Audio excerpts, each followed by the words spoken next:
नमस्कार. आज गाडी खाली करून गावाकडं मुक्कामी म्हणजे केजला असताना पप्पांचा फोन आला आज दुपारी की आपल्या विहिरीमध्ये रात्री औषध टाकलं आहे कोणतरी. म्हणजे कुणी टाकले त्याचं काय नाव आपल्याला माहीत नाही अजून. समोरासमोर विहिरीमध्ये औषध टाकले, सगळे मासे मेलेत. पुन्हा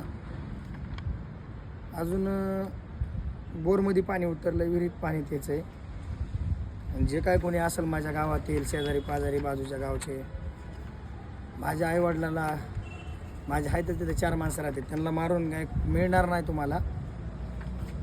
ज्याला कोणाला काय भांडायचं आहे ते समोरासमोर भांडा. आणि त्याच्यासाठी मी पोलीस स्टेशनला अर्ज केला आहे. आणि हा बघा अर्ज असा दिलेला आहे. हे सगळं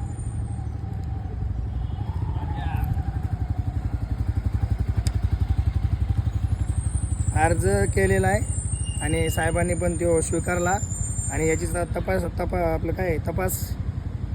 आगाव सर करतील किंवा दुसरे सर करतील, पण आगाव सरांकडेच येईल. तो जसे कारवाई होईल, जो माणूस कुणी असेल गावातील असो शेजारी पाजारी, त्याच्यावर कारवाई ही 100% होणार. मग गावातला कोणी असो त्याला सुट्टी दिली जाणार नाही. कारण आज माझ्या घरातले माणसं मारायचे जर ठरवले असले तर कायदा हातात घेणार नाही, पण कायद्यानं शासनाच्या नियमानं काय असेल त्याला सोडलं जाणार नाही, कोणी पण असू द्या. आणि माझी एक विनंती, दादांनो, दुश्मन सगळे नसतात, पण आपल्या हिशोबानं सगळ्यांनी राहावा आणि विनाकारण दुसऱ्याला मारण्याच्या प्रयत्नात शिरू नाही.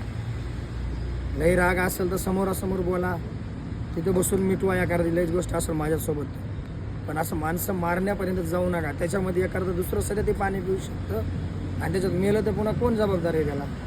त्यासाठी माझी विनंती, असं काही गोष्ट करू नका आणि एकमेकाला मारण्याचा प्रयत्न काही कोणी करू नका. धन्यवाद.